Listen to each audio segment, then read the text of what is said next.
Students, आप लोगों के ओ लेवल में जो पहला पेपर M1 है, इसमें सबसे ज्यादा क्वेश्चन जो आपको मिलेंगे वो लिब्रा ऑफिस के मिलेंगे।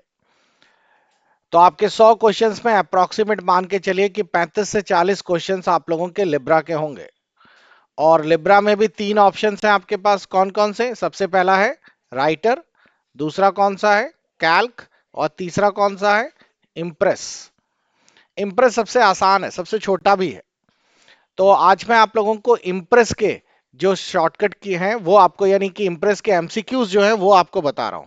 अगर आप जितने एमसीक्यूज मैंने दिए हैं बस इतना कर लेंगे तो आप आराम से क्वालिफाई कर जाएंगे। इम्प्रेस से जुड़े हुए कम से कम 8 से 10 क्वेश्चन रहेंगे। 8 क्वेश्चन तो ऑलमोस्ट रहेंगे ही रहेंगे। तो चलिए देखते हैं पहला क्वेश्चन। इस क्वेश्चन में दिया है which option is use to create new presentation based on predefined structure.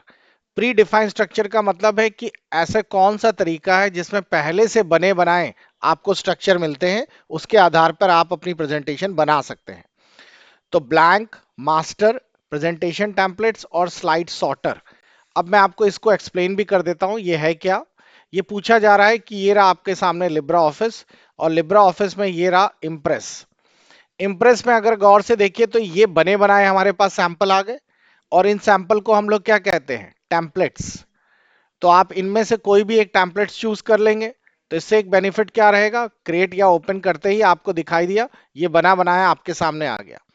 जबकि अगर आप लोग ब्लैंक लेते हैं न्यू, तो न्यू में क्या होता? सब आपके पास कोई प्रेजेंटेशन में बना बनाया ऑप्शन ना मिलता, ये इस तरीके का खाली ऑप्शन आ जाता जिसमें कि आपको सब बनाना पड़ता।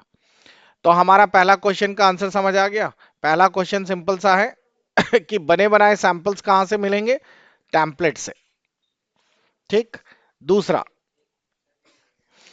अगला दिया है in presentation software which feature allow you to adjust the object size without altering its proportions.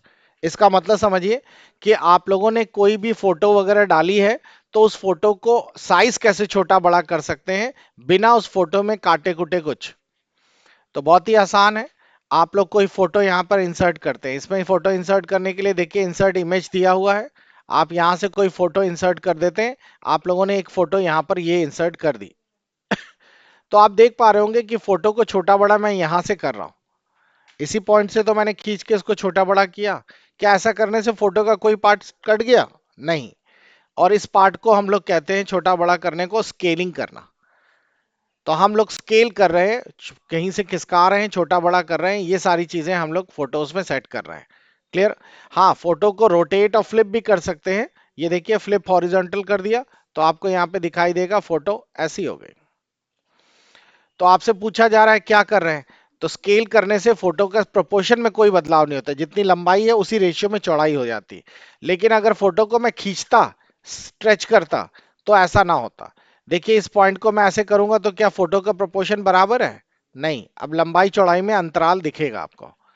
तो इसे हम लोग कहते हैं कि ये हमने स्ट्रेच कर दिया, खींच तान दिया। और ऐसे ही अगर हम फोटो का कोई पार्ट काट लेते, क्रॉप कर लेते, ये देखिए ये रहा क्रॉप टूल। क्रॉप टूल से क्या होता? फोटो का कोई एक्स्ट्रा पार्ट जो है वो कट जाता और फोटो ऐसे रह जाती। तो इसका सही जवाब क्लियर हो गया, स्केलिंग करना। अगला है विच की स्टार्ट अ स्लाइड शो।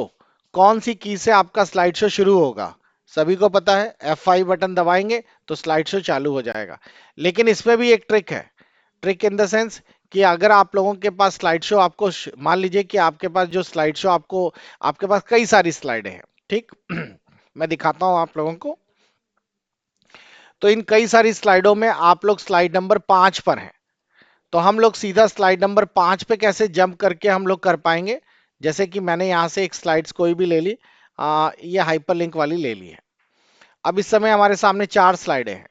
मैं चाहता हूं प्रेजेंटेशन F5 दबाऊंगा तो मैं पहले से चलेगी या चौथे से चलेगी या तीसरे से? पहले से चलेगी।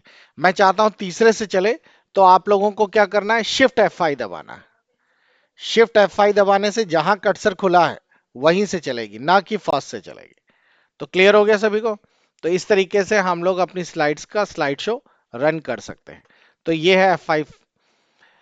अगला है what is the purpose of master slide. Master slide का क्या पर्पस होता है? मास्टर स्लाइड आप लोगों को दिखा दें। जैसे ये एक स्लाइड बनी है और हम लोगों को मास्टर स्लाइड देखनी है, तो आपको व्यू के अंदर यहां पर मास्टर स्लाइड दिखेगी।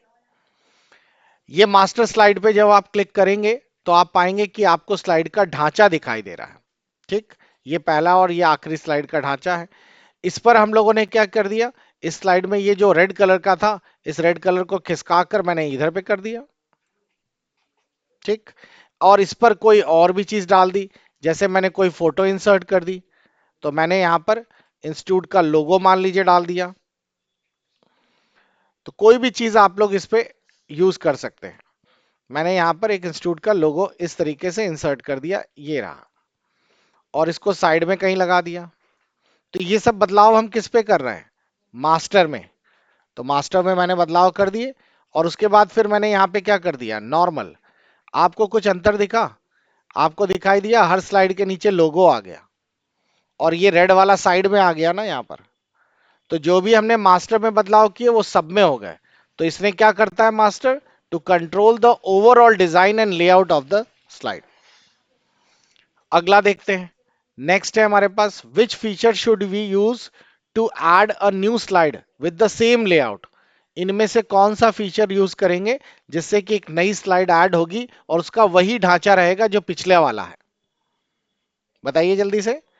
इंसर्ट स्लाइड करना है, डुप्लीकेट, कॉपी या स्लाइड ट्रांजिशन। आप एक नई स्लाइड ऐड करना चाहते हैं, नई स्लाइड जो ऐड कर रहे हैं उसका ढांचा वही चाहिए जो पहली वाली स्लाइड का है। तो देखिए इसमें दिया गया है डुप्लीकेट स्लाइड। तो यदि आप कोई नई स्लाइड लेते हैं तो नई स्लाइड लेते समय देखिए ऐसा होता है, ये रहा हमारा चौथी स्लाइड। मैंने यहां पर एक नई स्लाइड इंसर्ट कर दी, स्लाइड के अंदर न्यू स्लाइड। न्यू स्लाइड की शॉर्टकट की ध्यान रखिएगा क्या है, कंट्रोल एम। तो हमने न्यू स्लाइड पे क्लिक कर दी। अच्छा, ये शॉर्टकट की भी ध्यान रखिएगा, jump to last edited slide, alt shift F5। ये कई बार पूछी गई है। अगर आपको लास्ट स्लाइड पे जंप करना है जिसको आपने एडिट किया था, तो ऑल्ट शिफ्ट F5 है। तो हमने न्यू स्लाइड पे क्लिक किया, ये नई स्लाइड आ गई। क्लियर। और आप लोग अपनी स्लाइड का लेआउट चेंज कर सकते हैं। लेआउट क्या होता है, लेआउट का मतलब होता है स्लाइड का ढांचा। तो हमारे पास अलग अलग लेआउट है, ये रहे। और टोटल लेआउट कितने हैं ये भी गिन लीजिए, ये 3 2 5 6 7 8 9 10 11 12 13 14 15 16, 16 लेआउट्स हैं। अब मैंने यहां पे कर दिया टाइटल ऑनली, तो टाइटल स्लाइड आएगी।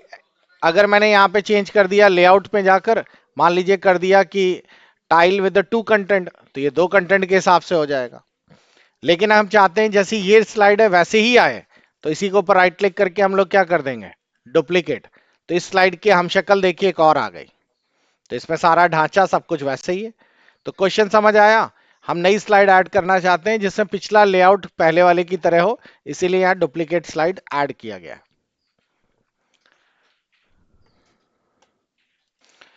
नेक्स्ट क्वेश्चन है, to apply the gradual appearance effect between slide which feature is use.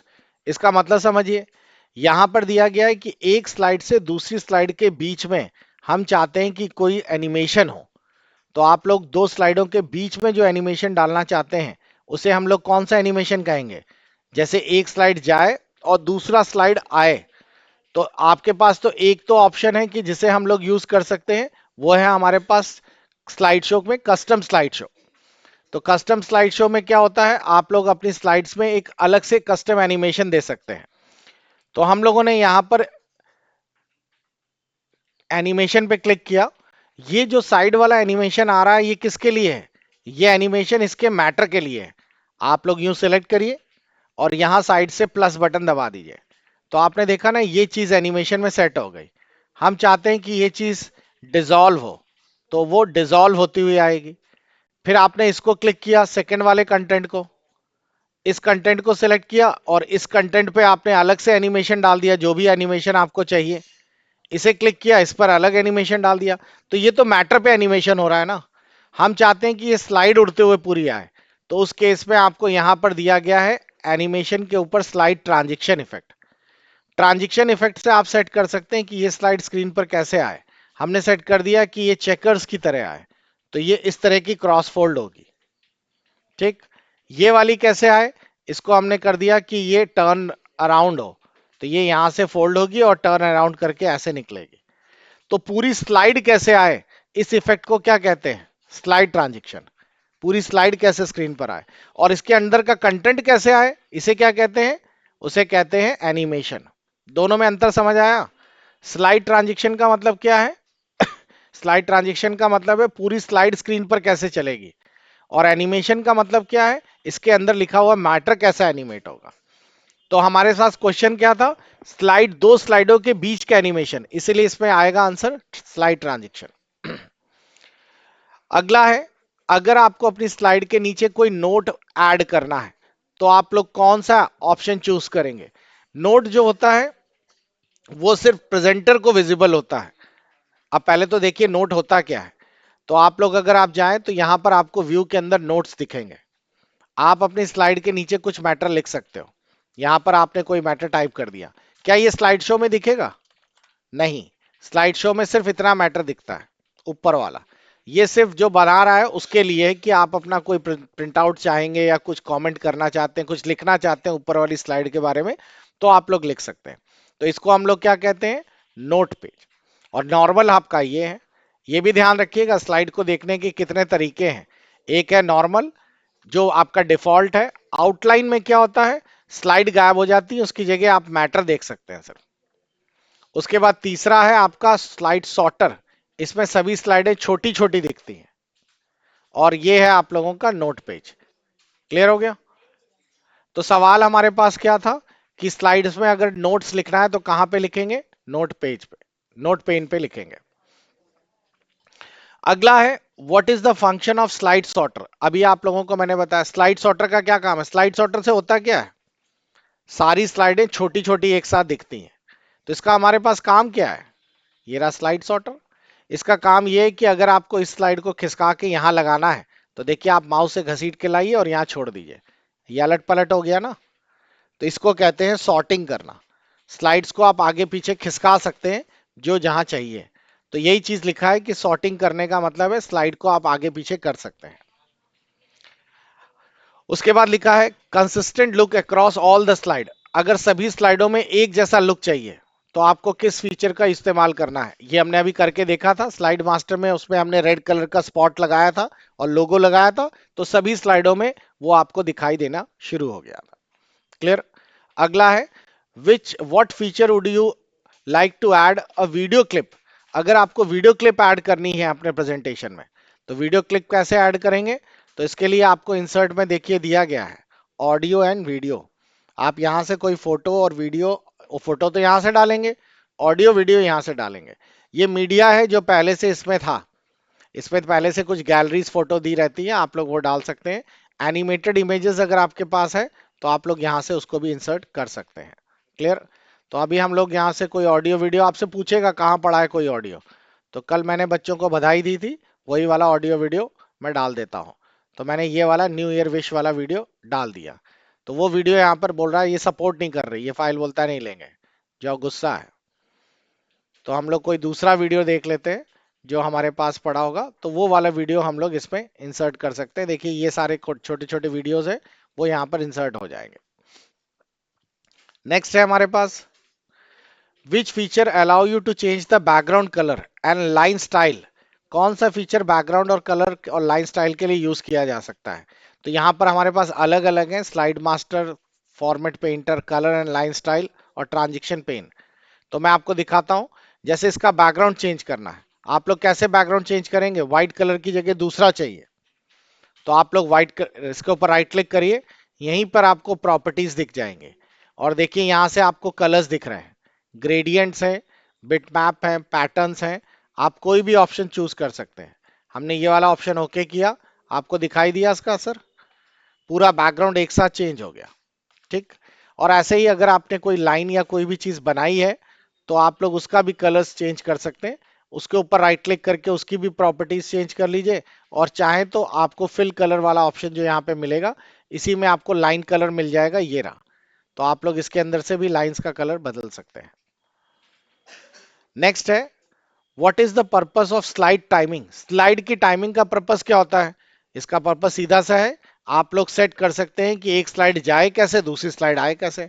कोई बता सकता है स्लाइड की टाइमिंग सेट करने के लिए हम लोगों को कौन सा टूल यूज करना पड़ता है? हमारी स्लाइड बारी बारी से आए, उसके लिए आपको रिहर्स टाइमिंग यूज करना पड़ता है। तो स्लाइड शो के अंदर रिहर्स टाइमिंग पे क्लिक करेंगे, ये टाइमिंग शुरू हो गई। अब आप लोग जैसे जैसे नेक्स्ट करेंगे, वो टाइमिंग को रिकॉर्ड कर रहा है, और वो पूरी टाइमिंग रिकॉर्ड होने के बाद नीचे देखिए आपको घड़ी दिखेगी। पूरी टाइमिंग रिकॉर्ड होने के बाद जैसे ही आप इसे फिनिश करेंगे, आपकी पूरी प्रेजेंटेशन की टाइमिंग सेट हो जाएगी, और बस अब आपको बार बार एंटर करने की जरूरत नहीं पड़ेगी।